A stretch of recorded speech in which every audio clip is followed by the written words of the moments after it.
नको दवानी टप्पान दिले लेकिन मरोची चानर मान दिले तो कुर्त नको दवानी टप्पान दिले लूंब्या बिकन नसर पद है चान मनी चोने खताए मन को शम्मन से दिले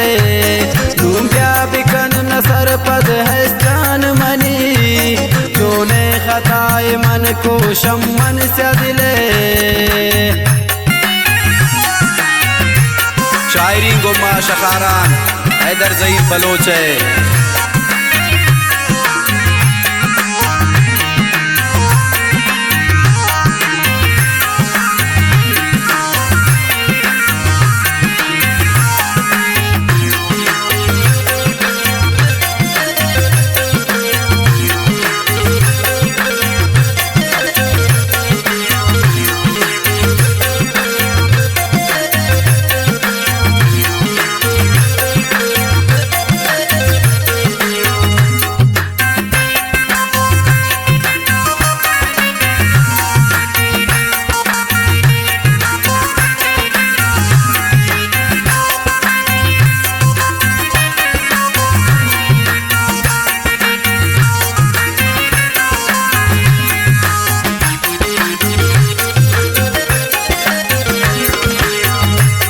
कई काल नए बम्मन मिसकाल नए बम्मन मन दम्बु इंतजारा कई आल नए बम्मन जेबू कसूर नियजा भूते दूर मनीजा दाश्त दिले सरात्रा भूते मगरूर तैजा भूतुन वदार मुक्ता इच्छी नबूश दस्ता इनका से ज़्यादा ना मने न जान तो नाख्ता रामन तिनाज़नीगो कई खातिरानी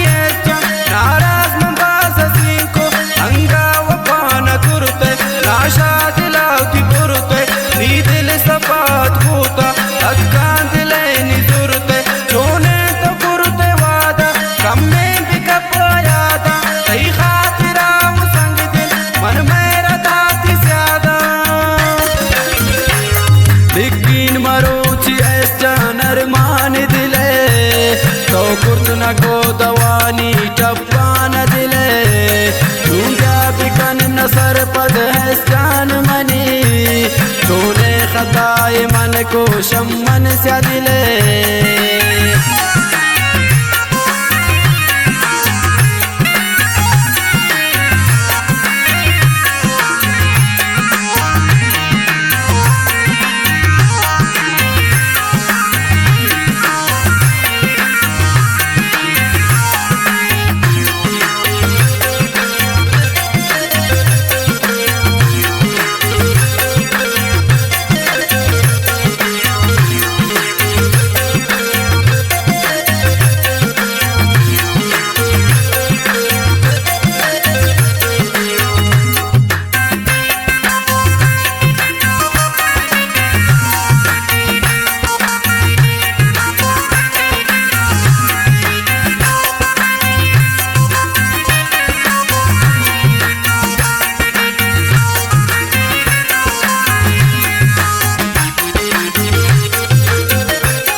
को शम्मन स्यादिले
लेकिन मरोची ऐसा नरमान दिले तो कुर्तन को दवानी टप्पान दिले दूंगा बिकन नसर पद है स्थान मनी तूने खताए मन को शम्मन स्या दिले।